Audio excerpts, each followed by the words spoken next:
Good evening, ladies and gentlemen, and welcome back to your second match of our doubleheader for the evening. That's right, it's a G1 League Phase 2 doubleheader. I'm LD, I'm joined here by Luminous, and we are about to cast the new ForLove, which I know Lumi is super excited about, now featuring the one and only King J, a very old school player dating back to the good old eHome 2010 days. Of course, they're playing against the C.Stack, a bit of an unknown Oceanic team.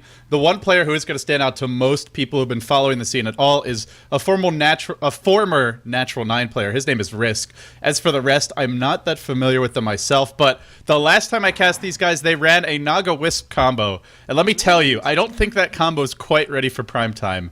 I didn't see it. It did not work out. They got crushed, but hopefully they have something better up their sleeves because they're going to have a tall order ahead of them as they face ForLove. Lumi, you're eating my pretzels.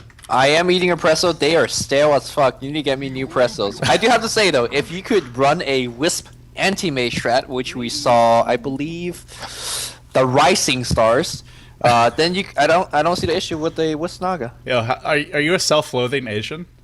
I am a self-loving agent. Why you ask? Okay. Because rice is normally a derogatory term.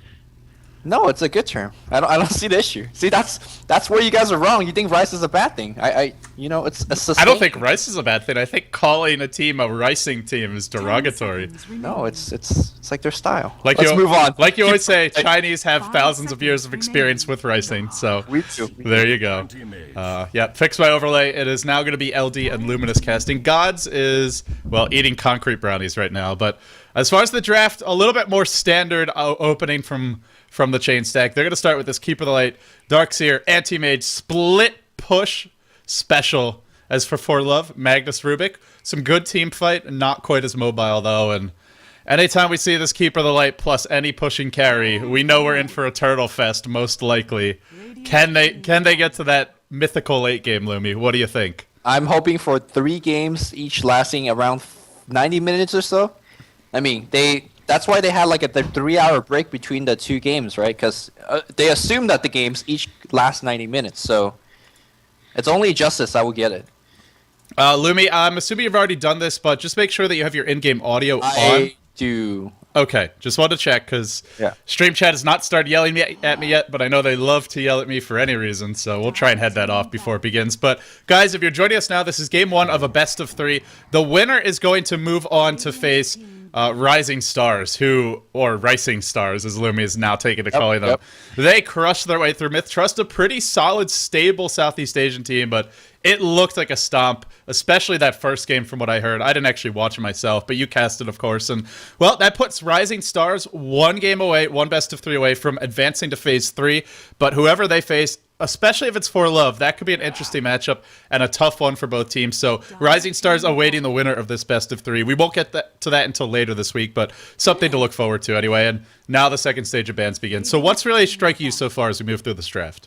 Well, nothing about the ban so far, but the thing about the Rubik versus Anti-Mage matchup is you really get a free Blink Dagger on your Rubik, and that Telekinesis in conjunction with Blink is actually a really, really good way to catch out normally hard to catch heroes such as Darkseer and Anti-Mage. So especially when his teammates could actually follow up like a Blink Magnus RP or some lucky Entangle hacks against AM without his BKB or Manta, then you get some free kills basically. So my eyes is on that Rubik playing rather well earlier and looking to spell steal that Anti-Mage Blink.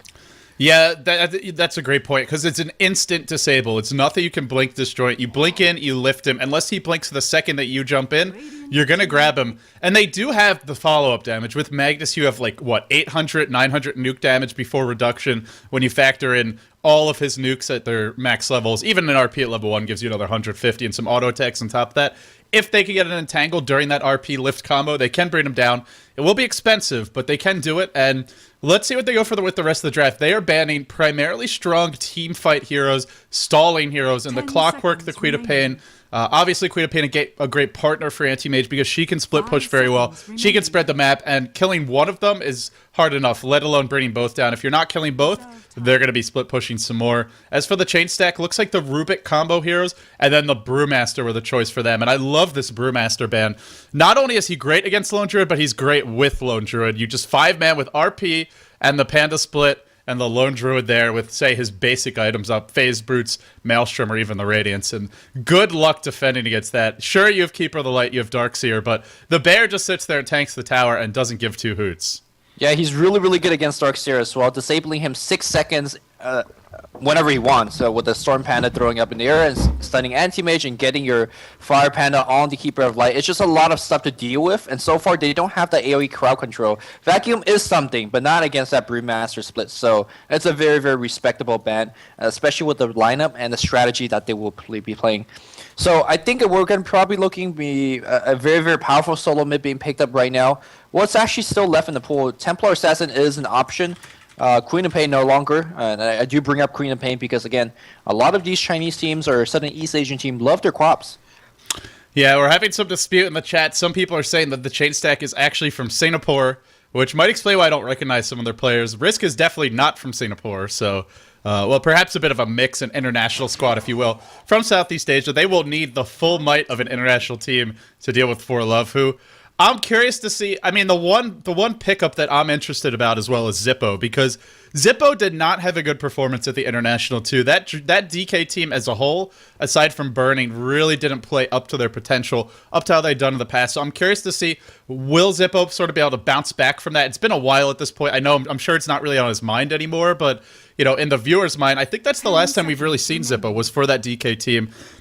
I distinctly remember a Windrunner Earthshaker dual lane. They were playing, I don't even remember who it was against, but that's a lane that basically shouldn't die, and they kept on getting picked off with some questionable positioning. So for me, that'll be another interesting storyline is Zippo going to be new and rejuvenated and in top form? Because King J, he's been a pretty stable player, inactive as well, but how well is this ForLove team going to mesh overall? I mean, they have a lot of actually things to prove. All of these legend stars might not be playing up to what people remember for the nostalgic factor. So I have high expectations, and hopefully they will be met. Juggernaut's going to be the pickup here, which is something of a standard nowadays against Keeper of Light. Really sustain your push basically with that healing ward. And of course, it heals by the percentage, which is actually really, really big for the Syllabear or the Lone Druid Spirit Bear because, hey, 2700 HP, you lose 600, 700 very easily, and you heal it back up quickly as well. Yeah, a good pushing carry as well with the healing ward, like you were saying. And let's see, Dragon Knight, the response from the C.Stack. A little bit of a curious response because Dragon Knight, I mean, if you play him the Pinoy Dragon Knight, you know, you go for that early Shadow Blade, you try and map control and split push. He's not bad at split pushing, but his bread and butter and his sort of signature role is as the tanky frontline carry in a 5-man strategy. But they pick him up in what looks to be anything but a 5-man strategy. So I'm interested to see how they're going to develop with this. And it looks like an off-lane or jungle Darkseer now, a Dragon Knight mid, and then a tri-lane with the Keeper of the Light Jakiro. They don't have a very a good aggressive tri-lane, but what they do have is great farming ability. The final pick from ForLove, well, that's definitely not the live screen. There we go. It's going to be a Disruptor. So the 5-man of ForLove with Juggernaut, Healing Ward, Static Storm, Kinetic Field, Lone Druid in the front lines, and now the Magnus Rubik combo, which we saw earlier. This is a scary group up and fight, but the C.Stack has a great spread the map lineup, and they have some good counter push with Keeper of the Light. So it looks like we're looking at 5-man Dota versus basically Turtle and split push Dota. I think C.Stack just wanted the dragon combo up. They're missing Puck though, so the 3 dragons. So I know, yeah. I mean, well, Twinner has 2 heads, so maybe it counts. But anything I want to talk about real fast is Disruptor.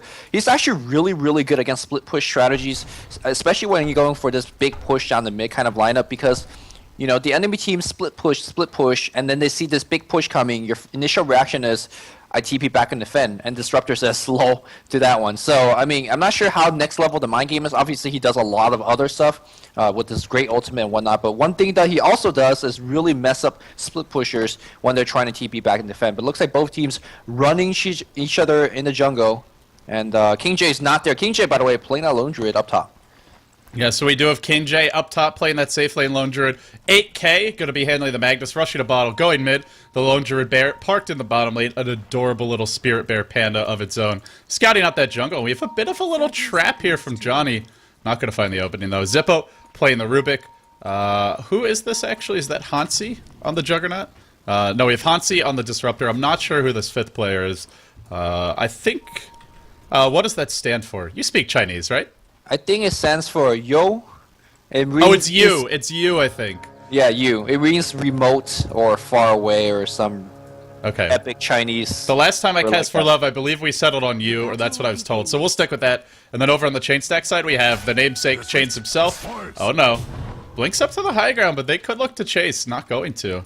You could kill Anti-Mage early on. He's got a 10-second cooldown, or sorry, 12-second cooldown on that blink, and, well, Hansi just runs into him alone. Yeah, I mean, Chain's got the blink, but there's also the disrupt. It does only have 600 range, and it looks like both players decide, oh, Yo comes around here, and that's gonna force another blink. That's Oh, they could kill him. Wow. They could kill him. Blade Fury to follow. He can't blink away. Chains is gonna go down. No creeps to deny yourself to, son, because the camp got blocked. ForLove get a kind of clowny first blood. Wow, that's not a good start to the tri-lane. How do you even feed first blood as anti-mage? Haste, man. Haste too good.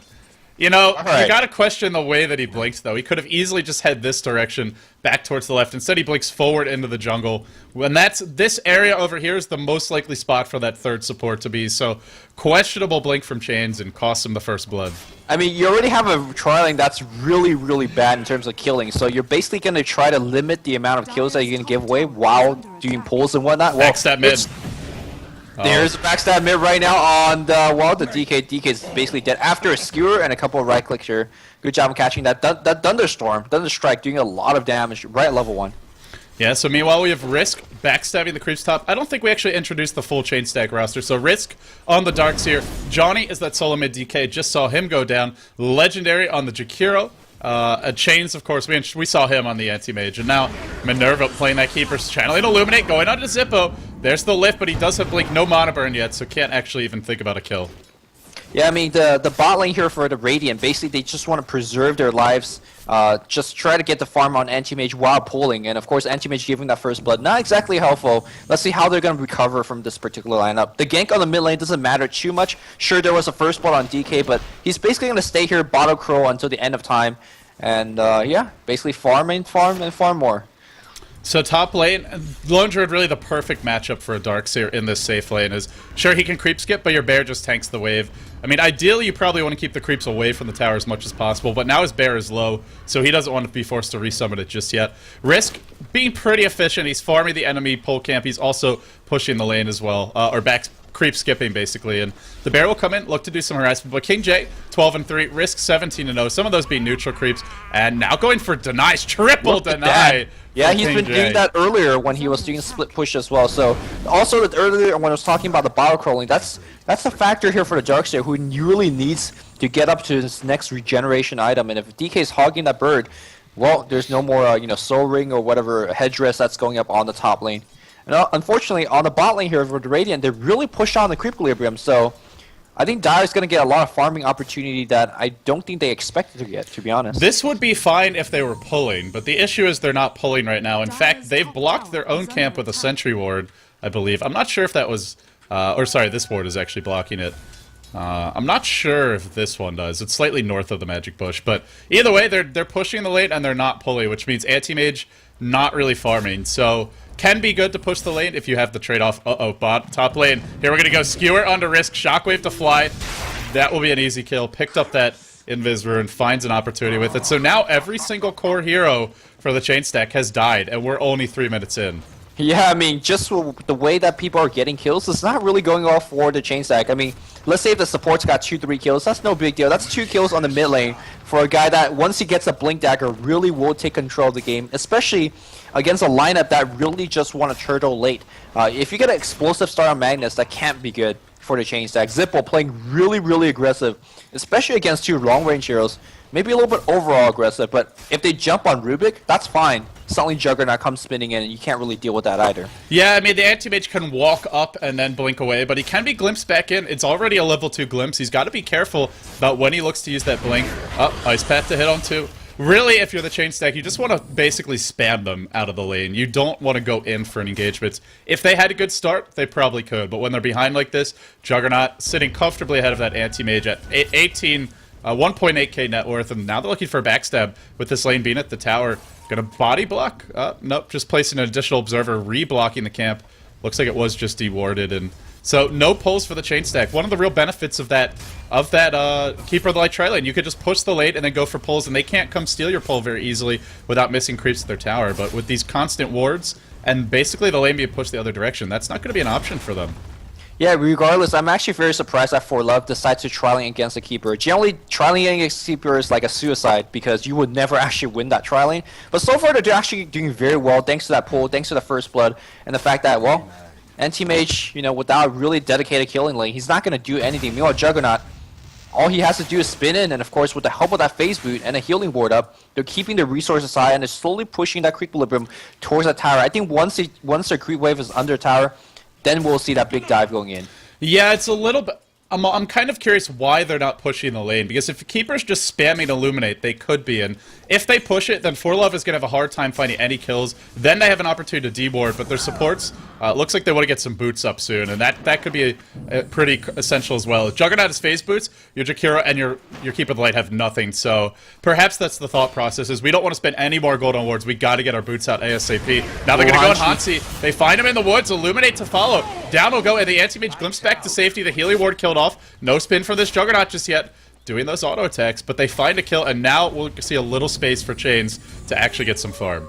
That's really a gift here for the Radiant side. I mean, again, they don't expect to pick up any kills, any freebie they get, they'll gladly take. I think Hansi was trying to put a ward right behind that tier 1 tower, which is going to grant a lot of vision, especially when you're going to be spin chasing on the Juggernaut, but that will delay their dive attempt, and I think right now this, the Chain Stack team is doing a very good job to keep the equilibrium away from the tower, when, of course, there's 3 people alive, and just keeping right on the edge of the tower, so that when the dive comes, Anti-Mage as well as the 2 support have enough time to react.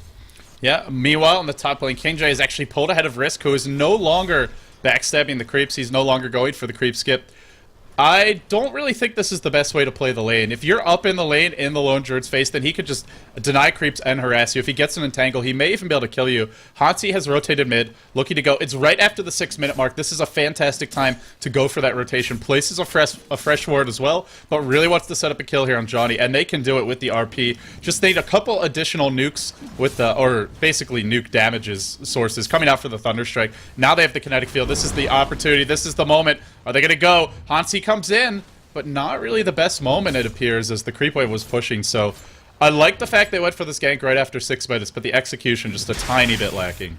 Yeah, I mean, Disruptor's not exactly your most best ganking hero early on. His damage output is very, very slow, and it really relies on precise positioning of the Glimpse, which I guess the way that DK was running, it would not have worked out, so he just decided against it. Also on the top lane here, Risk could creep skip, but if you look at the denies here coming out from the Lone Druid, he's actually sending his bear or sending his hero to deny the creep skip itself, which is insane if you think about it. Yeah, but if you're like near the tier 2, like all the way back here, and you just pull the creeps this way, right, he can't deny it. It's susceptible to gank with the Magnus coming up top, already getting one kill. True. So he's just really afraid. He's under farm at this point. He just doesn't want to take too much risk. Which in farm, King J says, "All right, I'll farm you." Which, you know, I'm pretty sure that ForLove is okay with. That's actually a really good point, because Risk is playing in the dark, so earlier something he could have done, but now that Magnus is level 8, maybe not that safe. So I think a pretty good explanation for why we're not seeing that. 8k, Haster now going to be bottled up, could look to head into the enemy jungle. There's not a whole lot of vision here for the Radiant in general. I mean, not only is Darkseer in the dark, but the rest of the supports are as well, and it's because they haven't been able to pull. In fact, the camp is still blocked off. We're 8.5 minutes in, Lumion. I mean, without this vision, they have to be very worried about a mag gank, and what do you know? It's coming now. He's hasted. Head full of steam. He's going to look to jump in, but he wants more than just one with that RP. An Illuminate splashes through, just destroys the supports on the back lines, but now the skewer. The RP was actually used, but not doing quite as much as I thought it might. An additional Illuminate being channeled, only going to hit the Juggernaut. Mag will go down to the Flame Breath because Johnny was here. Turns around. It looked like a fantastic fight for ForLove, but just not able to find the burst damage, and that big Illuminate on the backlines doing all the work in the world. A complete turn of events. The Dragonite was prepared, and in the end, just in the right place at the right time to turn things around. Wow, Chainstack just got a very, very lucky gank. The Dragonite teleported in and used the smoke just on himself to set up that team fight. I thought they basically would have had the DK set there for a bit and had to back off because there was no action. But Magnus was able to TP in. He got a one-man RP on the DK, which, by the way, was full health throughout that fight, because thanks to Dragon Blood and whatnot. So it was just a really, really bad communication for ForLove. And they still, I thought with the missed RP, they should have just backed off, but they kept fighting and really they paid the price. It was pretty funny to see that hasted Magnus running around like he was invincible, then just gets stunned by Johnny and melts instantaneously.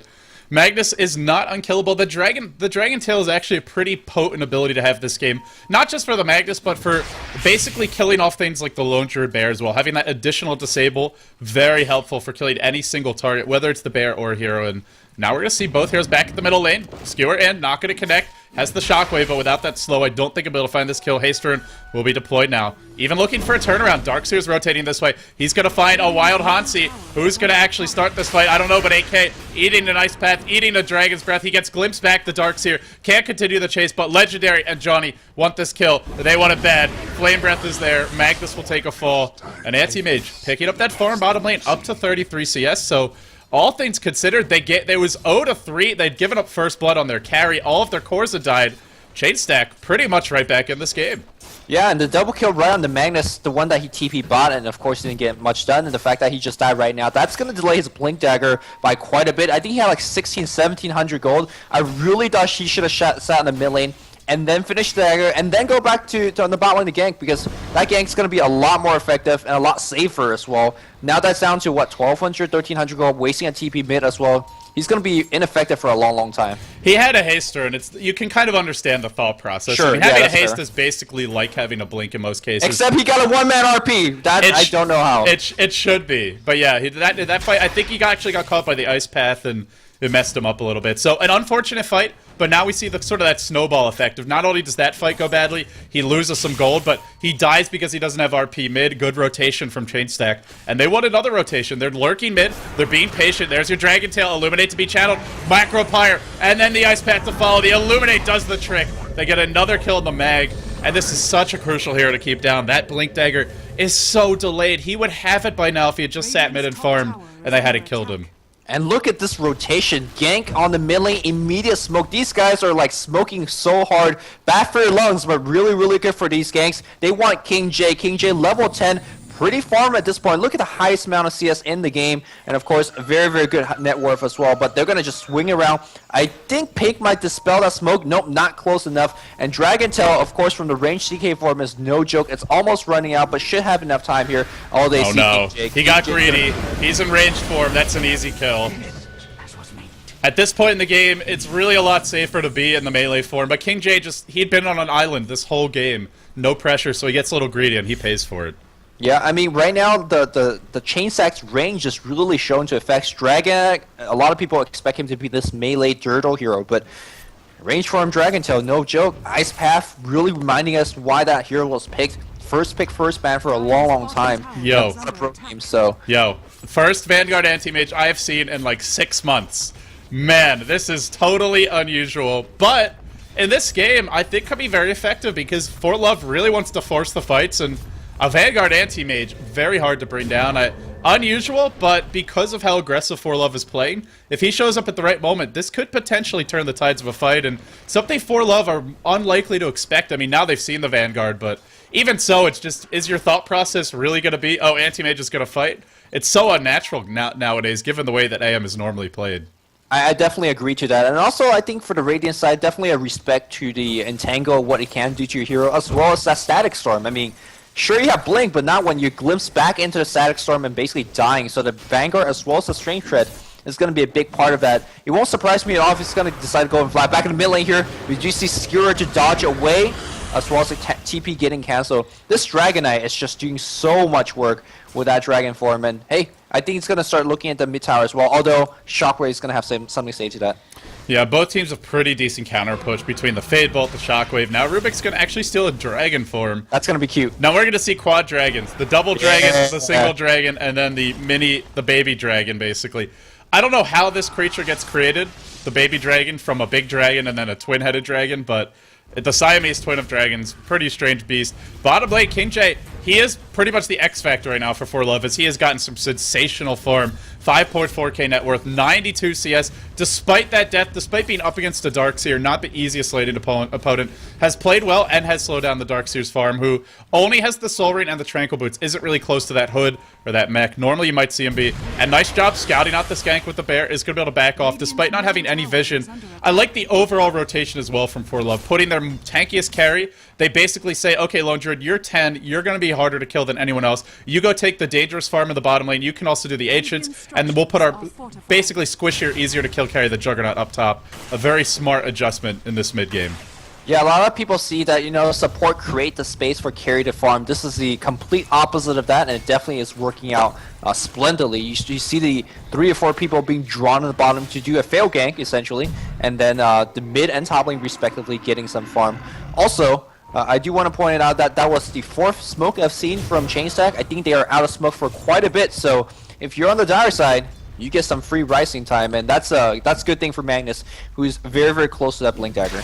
Yeah, he's finally going to have it. It's so delayed, though. Those deaths really, really hurt him, and, well, he'll have it up now. And then the question is, ForLove, their lineup on paper looks like a timing push lineup, right? You get the Blink on the Magnus, your Lone Druid gets his Assault Cuirass Maelstrom, maybe you get something like an Urn on, say, your Disruptor, maybe a Mechanism on your Rubik if you get some farm, or at least you have the Healing Ward, so you don't really necessarily need a mech, but maybe your mag builds it eventually. But at some point for ForLove, they're a lineup that looks like it wants to go push, and especially against the composition that the C.Stack has, where C.Stack has the amazing counter push and arguably the better late game with Darkseer, Anti-Mage, and Dragon Knight. Granted, that late game is now going to be delayed because Anti-Mage has gone Vanguard first, but if you're ForLove, you had this good start, you've slowed down, what is your game plan going to be as we head towards the mid game?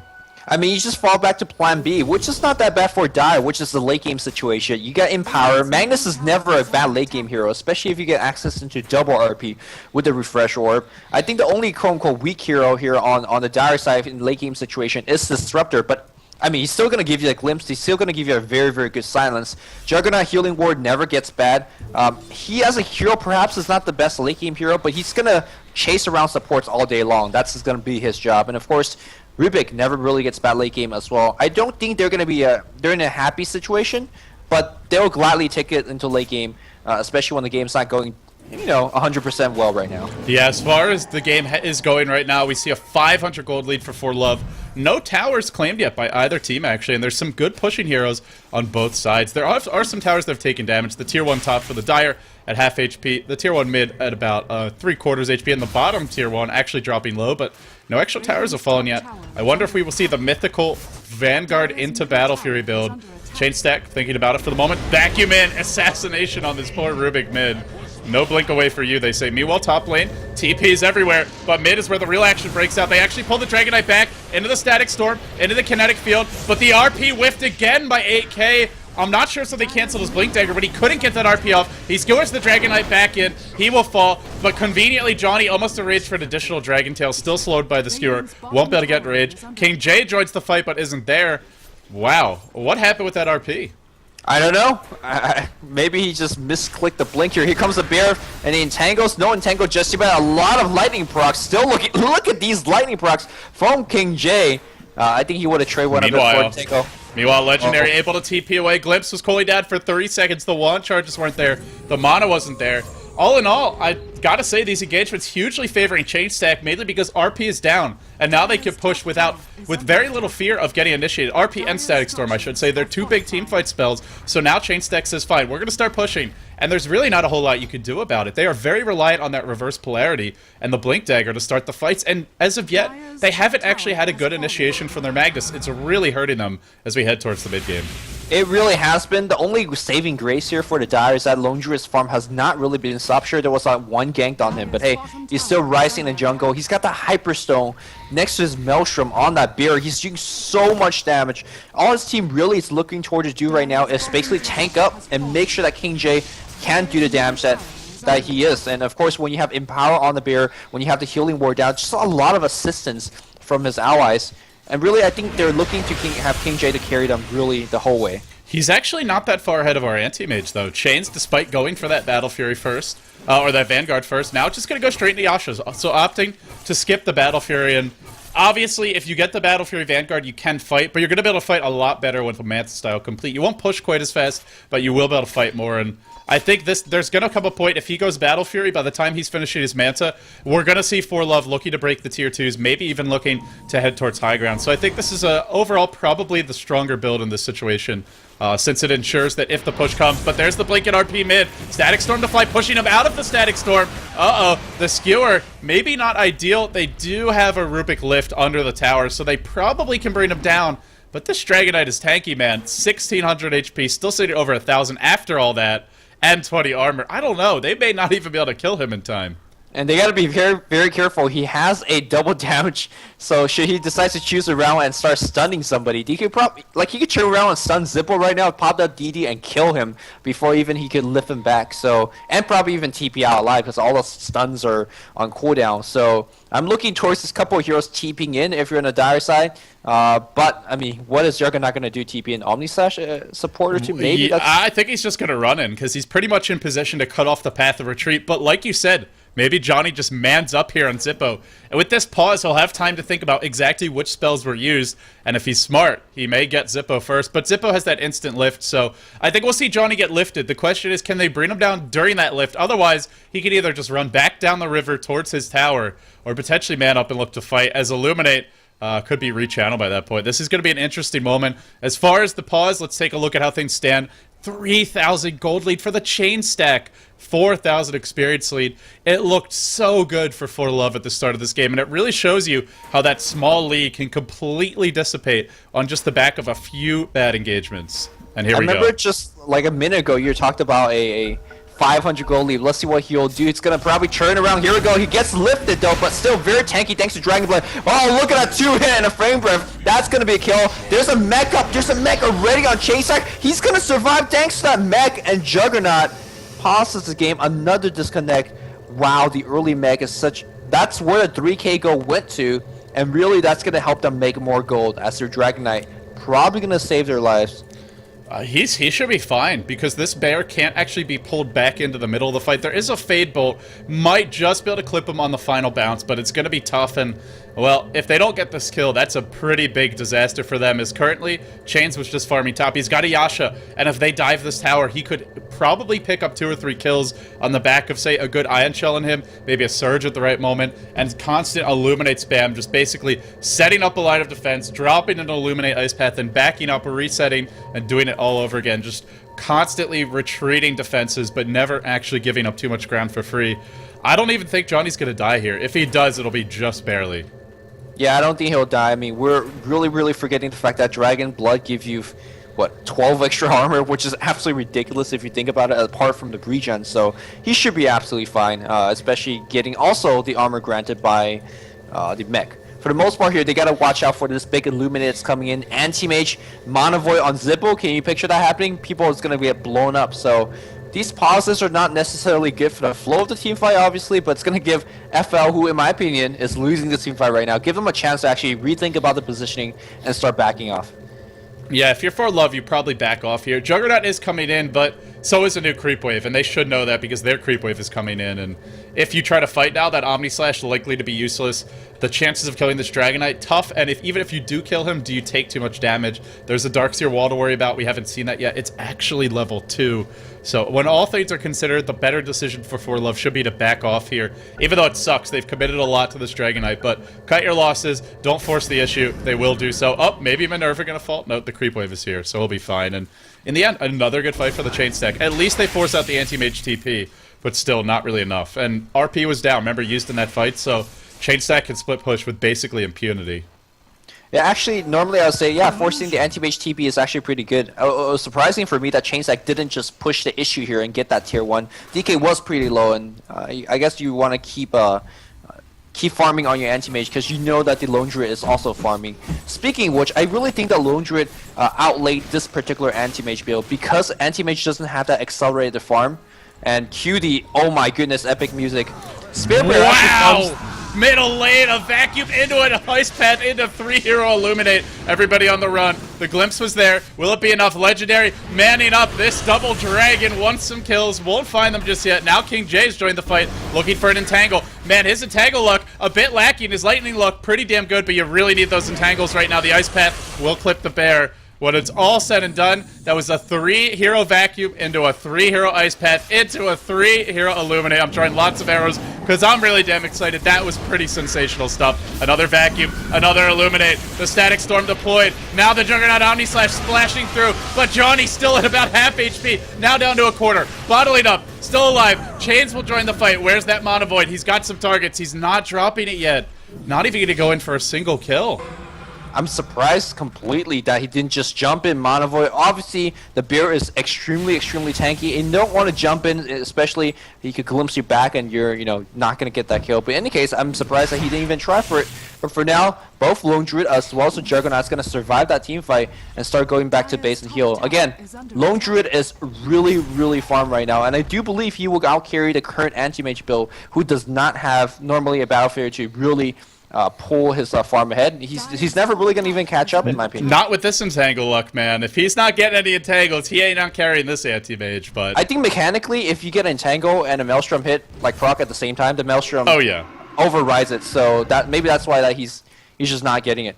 Yeah, I mean I think you're right with that. I don't think they can both proc on the same hit, but they cannot. Yeah. Still, but I'm not sure which one override which. I'm guessing lightning overrides root. I'm not sure which one it rolls first. Yeah.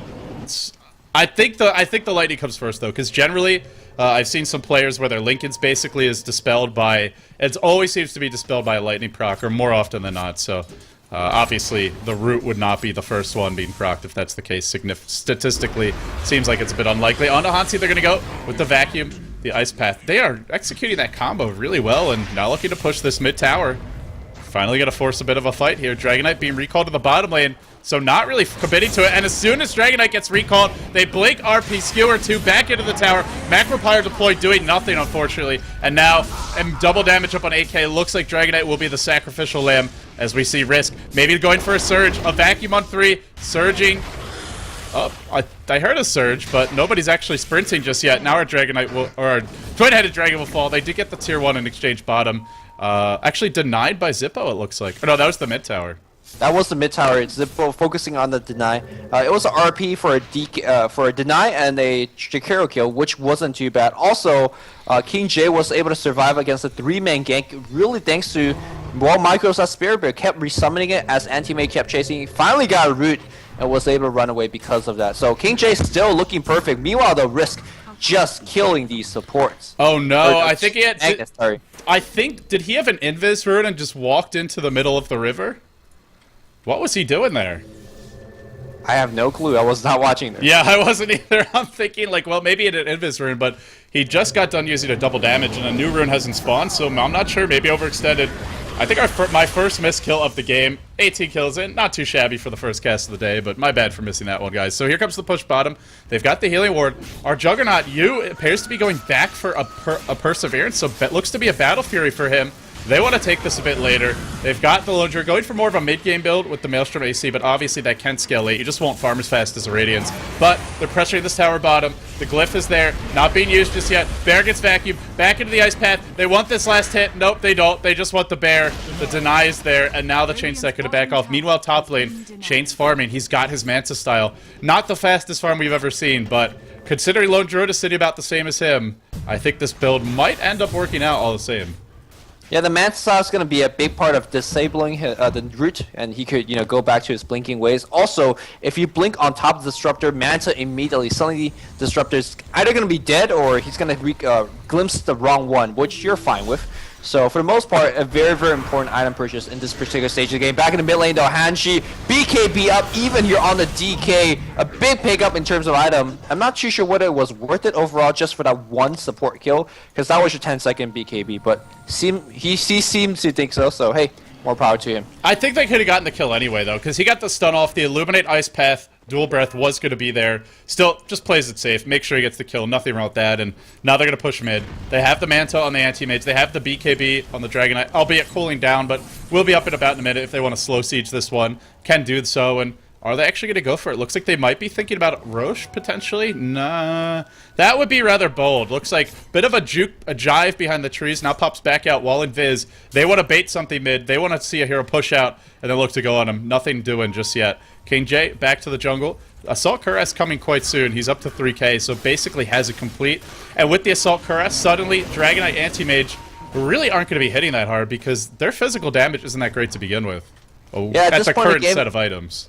At this point in the game, the Radiant still has some decent magical damage from the Macro Pyre, from the Vacuum. Flame Burst is actually a very spammable spell, especially from a carry hero, so they definitely have some, but King J's approaching the HP level as well as the armor level to really not care about anything, especially with the Assault Cuirass on top. But looks like we might have a fight over here. He lift him up and toss him back into silence. Oh, no. He runs back out, but there's a glimpse backwards though. What? The field just ended then. He just ran back out again. So this is some lousy fights over here. I love these fights where Keeper just spams one Illuminate, hits 3 or 4 heroes, fight's over. You're not fighting into that anymore. Blink Dagger disabled in the mag anyway. At least they didn't use RP, so they still have it, but that was the Smoke Yank with 4 heroes. Or sorry, I think it was actually 5 heroes. Well, actually, Juggernaut might not have been there, but still a big time investment for the team for nada. Meanwhile, Anti-Mage calmly push away top, is going back for a Battle Fury after completing the Yasha. Not really the optimal farming build, but I guess just wanted to be able to fight and move around more freely, and now says, this looks like it's headed late game. Juggernaut is building a Battle Fury. I'm not going to lose this late. I'm not sure why Juggernaut is building a Battle Fury, because Empower gives you that Battle Fury cleave, but hey. More cleave, better cleave.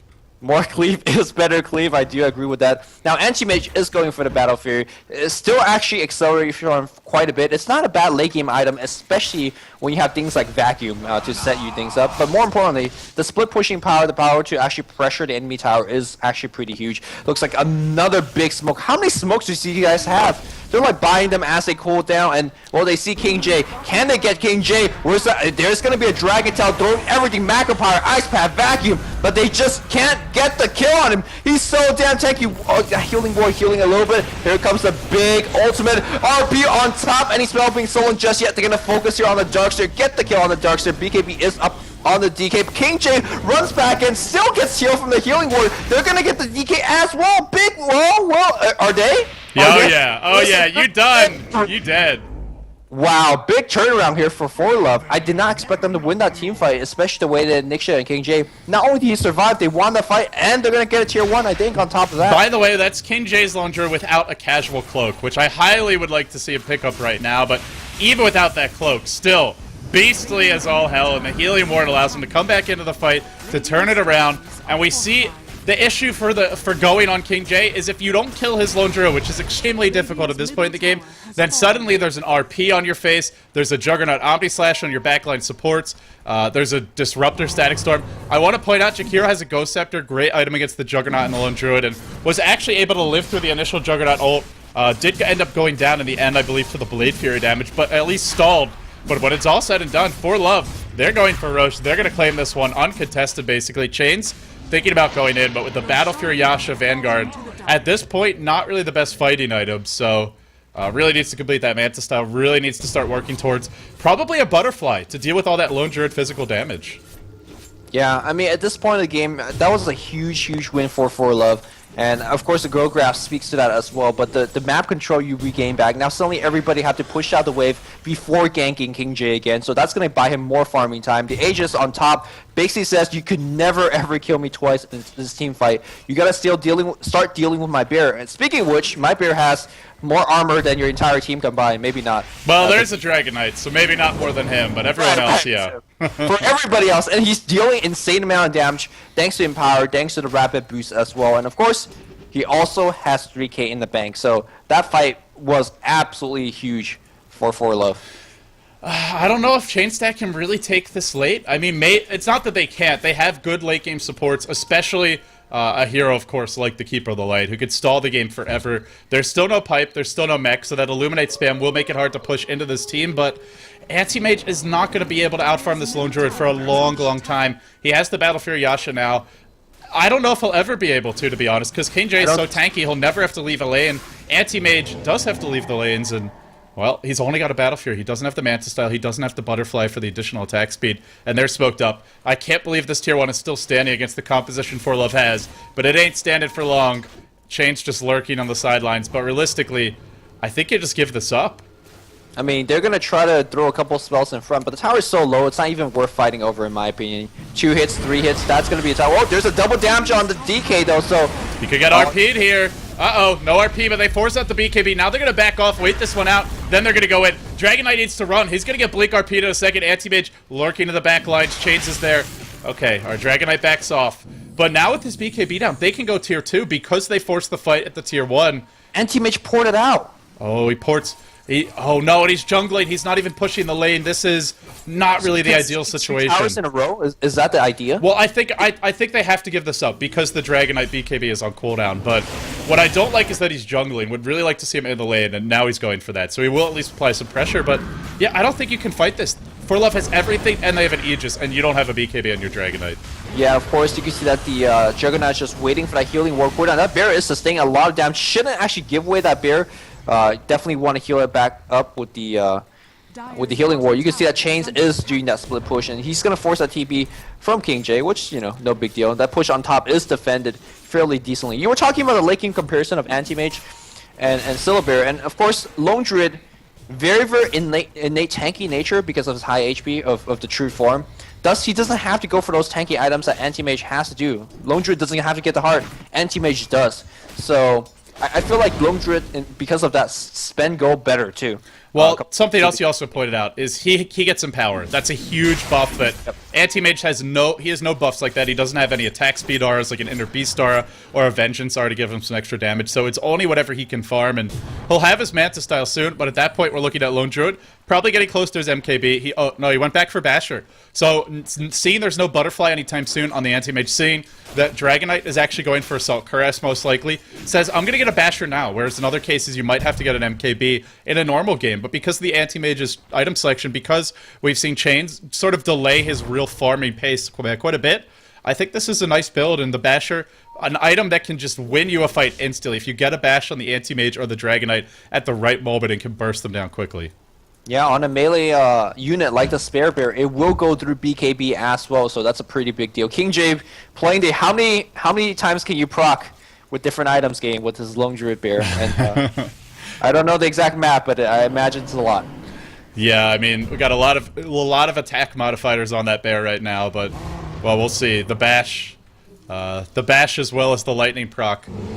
And the entangle, I mean, you gotta figure between all of them, you're probably getting a decent number. Like, he should get a couple of bashes, a couple of entangles over the course of a team fight, especially with an Aegis. We'll see if it happens, but I imagine it will. He hasn't been very lucky so far, that's worth pointing out. I mean, when you have insane attack speed, you don't really need that much luck. Meanwhile, Chains mono-voiding creeps, or pretending to. Can you actually mono-void creeps? Yeah. You can. It's horrible, but you can. Okay. I guess it could be situationally good on some of the jungle creeps that big mana pulls, but I definitely heard him casting it. King J still farming away. I wonder if there's going to be any big and important item for a C.Stack to pick up. So far, they're just massing Ghost Scepters, which is nice if you have the damage to actually kill the enemy hero when you're Ghost Scepter up, when you're juking them around, but I just don't see that damage. And because there's no damage, these Ghost Scepters are kind of big waste of +7 stats for 1600 gold, which is not that bad. But still. I mean, they help them stall at least. So maybe you get off an extra Illuminate, an extra Ice Path, and... But that's not enough damage to kill that Lone Druid. Well, you're not killing him. You've got to find a way to get into the back lines, and I think it'll come from this BKB Dragon Knight. Maybe a backstab from the anti-mage, but C.Stack is going to fight this one head on. They're not going for... I would like to see maybe a smoke gank wraparound. And, well, it's easy to say for me as a spectator, but ForLove doesn't have any wards. They're positioning, they're a little clumped up. A vacuum on the backsides could be big. The bear getting focused. Bear will fall, can be resummoned. But a tier 2 for the bear, not the worst thing in the world.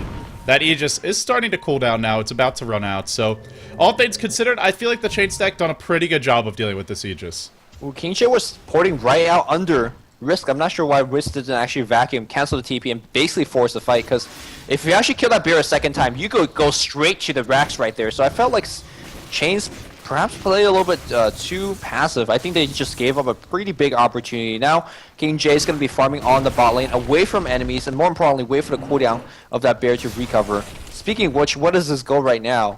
Another 2,000, so very close for the MKB if that's what he wants. Yeah, he did go back for Demon Edge. Looks like MKB, and then I imagine onwards to the Abyssal Blade. Still no phase boots on the bear, which are pretty good in these sort of chaotic fights for pathing your way through the Darkseer illusions, the Anti-Mage illusions, all the creeps, and making sure you're getting off those maximum auto attacks. But if he's hitting you, it will hurt. He just may not get quite as many attacks off in these fights.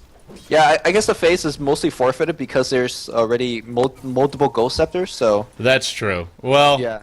We'll have to see, but it's settling into a very passive state right now. Anti-Mage, Manta style up.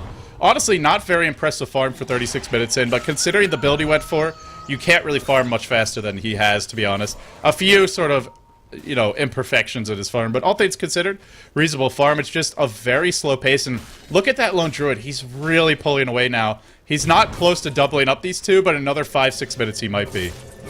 Ooh, Chain's got to be very careful because Magnus does have that blink. Oh. Fake him out with some fake RPs. There's also a BKB up on Magnus, which is absolutely huge because aside from maybe DK, if you're BKB up, you don't actually die. Uh-oh. Oh, no. Legendary's going to get caught out. Welcome to the Thunderdome, Legendary, but there's no follow-up damage. That bear comes in, not nearly fast enough, so he's actually going to make it out.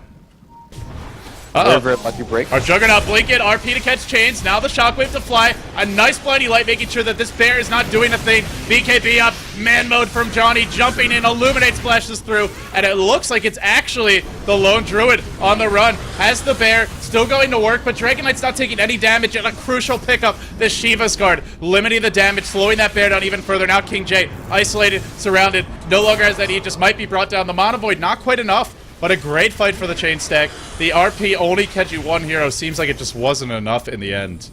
Yeah, I mean, catching AM is fine, but he got mech right after, and the vacuum and the stuns all came after. If you want to use that one RP on the enemy carry, you gotta make sure you get the kill. And to be honest, they didn't have the damage. Lone Druid wasn't there quick enough, at least.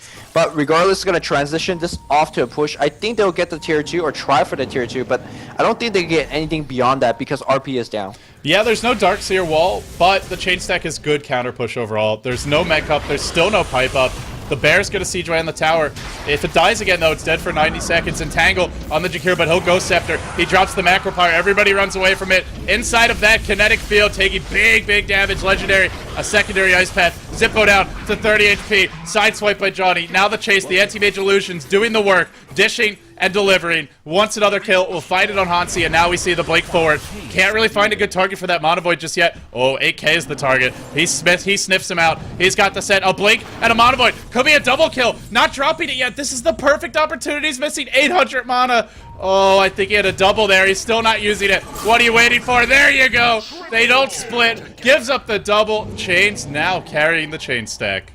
He really is, and of course he has a Vlad on his Courier as well. That will be delivered. Normally Vlad on Anti-Mage is not exactly something you want to build. Good item, don't get me wrong, but you want to go for the battlefield, you want to go for the win, go for the farm, but he's going for the win right now. That glyph!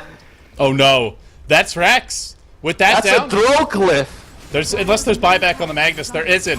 That's a glyph blown. That's going to be a tier 3 taken for free. The glyph, one of the most important things in the game, along with buyback, once you get to the 30, 40, 50 minute mark. Lumi, well, a couple of blunders from ForLove, who I think we both felt would be something of favorites in this match, with the names they have on their team, and, you know, as well as an organization that's been a solid sort of mid-tier team in China, but off the bat, looks like they're in a lot of trouble in this game number 1. Yeah, I mean, the game's definitely not over yet. Lone Druid is still a very powerful hero. They have to pick their fights a little bit more, a little bit smarter. They can't just jump on Anti-Mage, especially when he has the entire team's backup. For now, Anti-Mage TP's back. That's another big wave of farm. He's up to another like 3-4K, so this Anti-Mage starting to be an issue, despite the fact that Lone Druid still can take him 1v1. His supports can't take him 1v1. He blink on the backline, and even Juggernaut. Juggernaut is not even a hero at this point, I feel like. I haven't really seen the Juggernaut this game. Like you said, I feel like I'm not sure what's going on. Johnny looking for the Roche steal and the Aegis steal. Gets nothing, but was thinking about it. Meanwhile, the backlines his chains. In comes that big bad dragon. Wants to go on Mag. Mag's going to get caught. The wall was deployed. Didn't do a whole lot. BKB, skewer away to safety for AK, but it's King J who's in trouble. He's got that Aegis. If he dies, he will have a berry somewhere, but he'll come back in melee form, and now he's in the pit. Oh, Lumi, this looks bad for King J. Oh, Well, gets let's those see if- entangles. I mean, that bear's doing hella work right now. Is he gonna resummon the bear? He's gonna try to go back to. Oh my! Did you see his HP drop? That's the Wow. difference between HP human form and bear form. But with the bear as well as everybody dead, they're gonna just swing on bot lane and basically take this opportunity to take that second lane of Rex. And that looked like it could have been a lot worse. I mean, Dragonite had a shot and maybe stealing last hitting that Roche, albeit very difficult with the amount of items on the Lone Druid Bear. Or at least stealing the Aegis. Didn't get either. And they still just absolutely butcher the fight. And now they want to break a second lane. And with no RP, well, actually, sorry, there is an RP. It was never used in the last fight. Just died too quickly, I guess, in the end. And now I mean, looking for kills.